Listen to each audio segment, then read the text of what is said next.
Hello kids, I hope you are fit and fine. Today we will learn the alphabet J. J for Joker.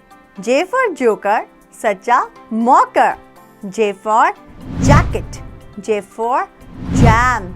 J for juice. Now there are more words to say with J. J for jet. J for jeep. J for jelly. J for joy. And J for jungle. Now kids, we will learn how to make a capital J. What we need to do is, we need to take a line like this and a small curve like this. That makes the capital J. And how to make a small j? Again, we have to take a line like this, curve it like this and a point at the top. That makes the small j. So kids, I hope that you have understood and enjoyed what we have done in the class today, and you will practice it more and more to become perfect in this.